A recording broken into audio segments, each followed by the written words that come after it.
So, as we all know, civilization developed with agriculture.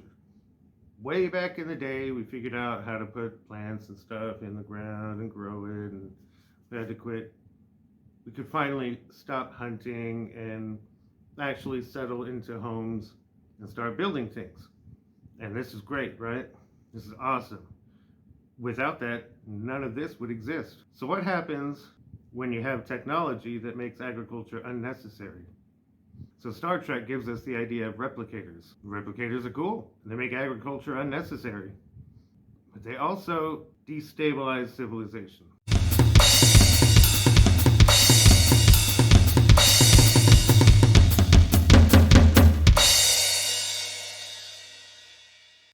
Tea Earl Grey hot. That beverage has not been programmed into the replication system. So there's a debate going on online. You've probably been involved in it at some point. People are debating capitalism versus socialism, and you can tell nobody really seems to understand what they are. For starters, the United States hasn't always been a capitalist country. Capitalism requires a stock market because in capitalism, you make ownership of a company a product that you can sell. But at its core, the debate is about how do we distribute resources? How do we determine who gets food, who gets water, who gets electricity, who gets to live in a home?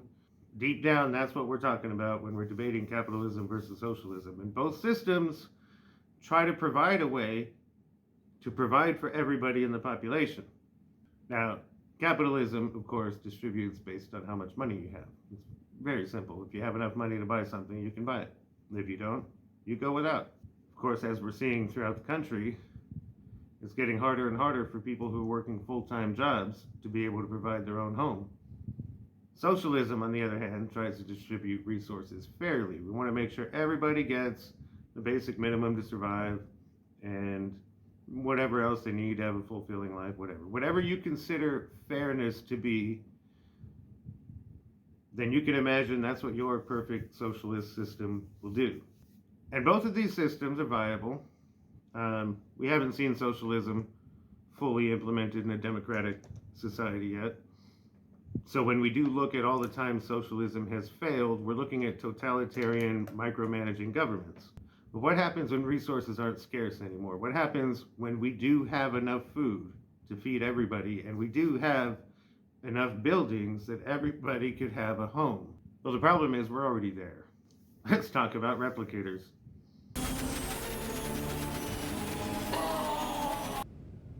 Tea Earl Grey hot. That beverage has not been programmed into the replication system. So replicators feel like a very futuristic technology, something that's going to be really difficult to make, if not impossible. Replicators as a science fiction trope, of course, come from Star Trek, and they basically take energy and turn it into matter. You know, there's some E equals MC squared stuff going on here. Theoretically, if you could have an energy projector and you could project energy out, slow it down, you can cause it to condensate and create matter and so forth. And so there is a physical basis for replicators actually existing, but the amount of energy it takes to do that is huge. We don't generate nearly that much, not even close. But that doesn't mean that replicators haven't inspired some useful technology. Everybody knows about 3D printers. Do you know about 3D printers that take stem cells in and produce tissue? Actual tissue, like muscles and skin and stuff like that? Because we have those. Most of that research is currently focused on medical technology. So if you get a real bad burn or whatever, usually they would grab skin from like your butt or your thighs or something and do a skin graft to fix your arm burn or your face burn or whatever.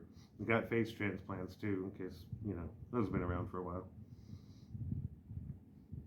But any 3D printer that can print tissue for a transplant can also print food.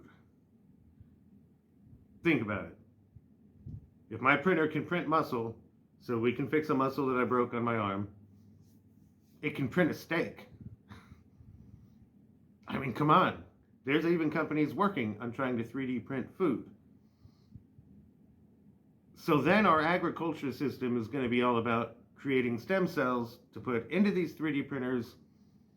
And then when you're getting ready to make dinner, sometimes you're going to be like, all right, I'll just dial up,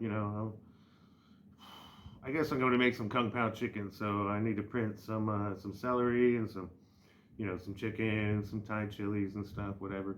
And then, you wait, you pull it out, throw it in your wok, and you got dinner, right?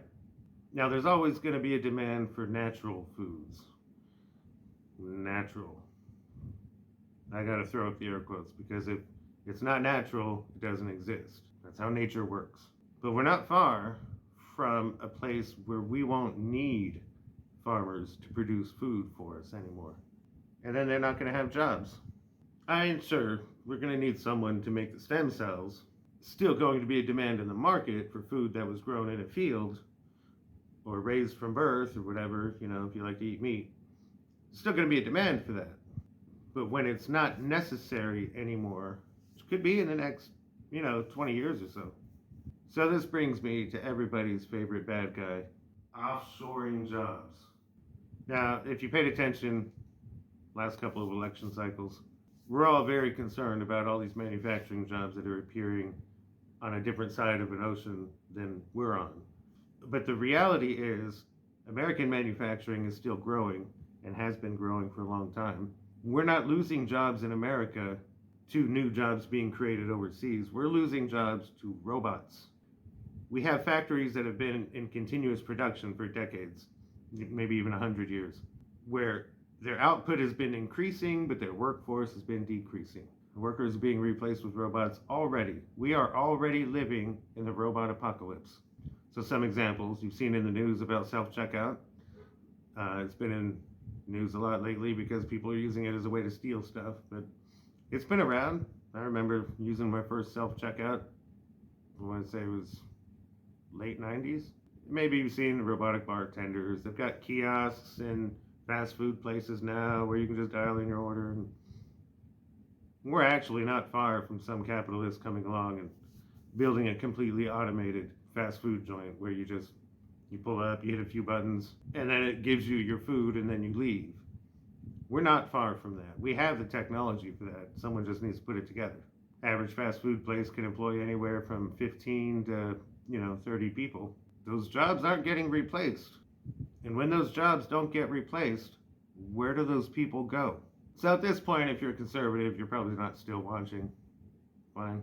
I wish you'd pay attention though. This is really important. In American history, there have been two periods of time where we have had a large group of people that don't work. Aha, you think I'm talking about homeless people? I'm not. We call them the top 1% now, 1%ers. Now, when I was a kid, we talked about the top 30%. When I was a young adult, we talked about the top 20, top 15%. And famously, in the 2016 election, we had Bernie Sanders talking about the top 1%.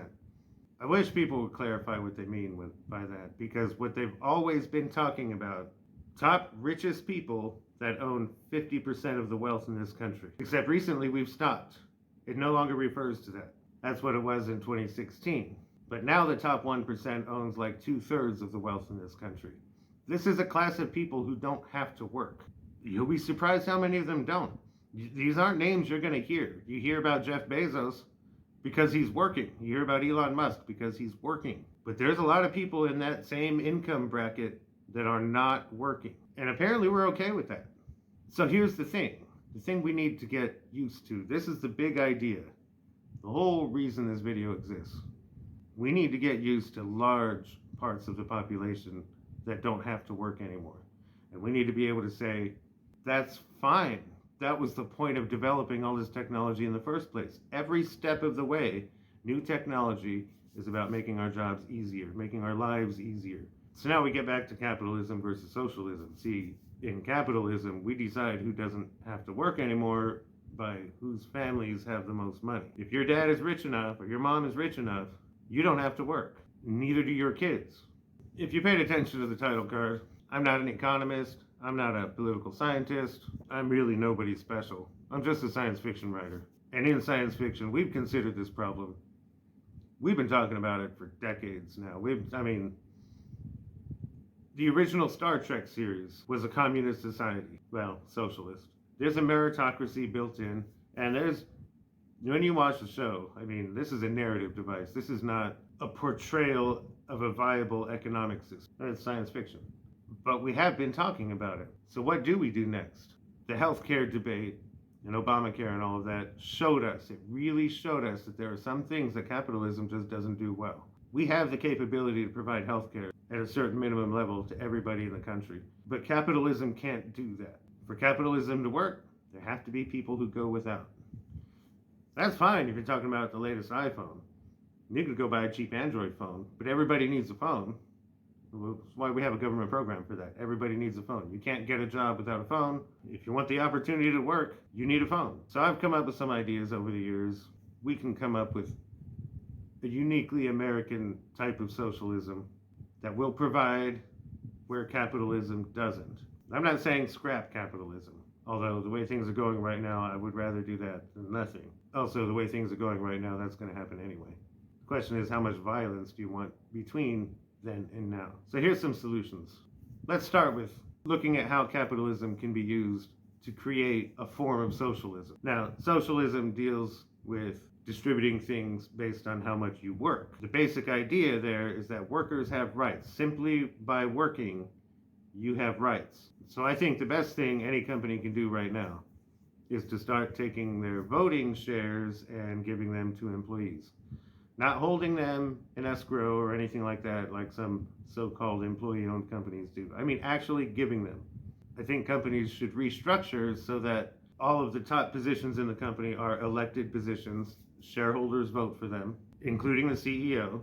Whoever actually runs the company needs to be elected into that position by shareholders. And when you're handing out voting stock to employees, nobody should be able to win a position without a significant amount of employee support. I can already hear people complaining about that. But if there's anything we've watched companies cut jobs left and right, cut wages, cut benefits, all the while raising executive salaries and bonus packages and stuff.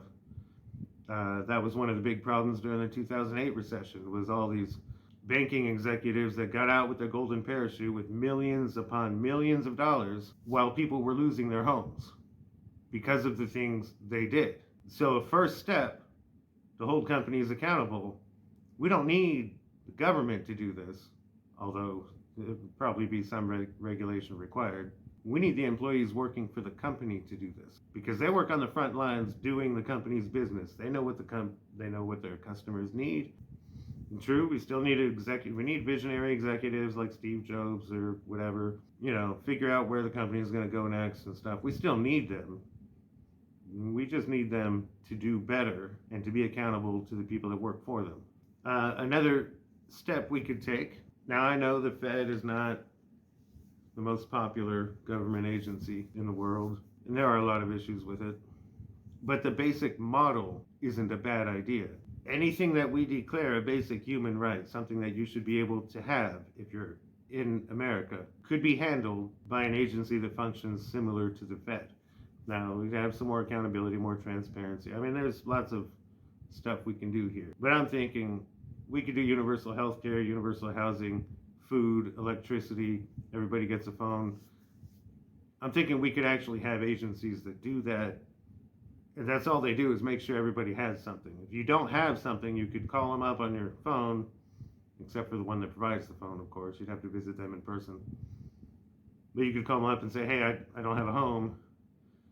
Here's, where I'm located, and they could look through your database and be, we got a spot over here. You can live there. But it's very important that we try not to create a utopia, because every time someone does that, it always goes bad.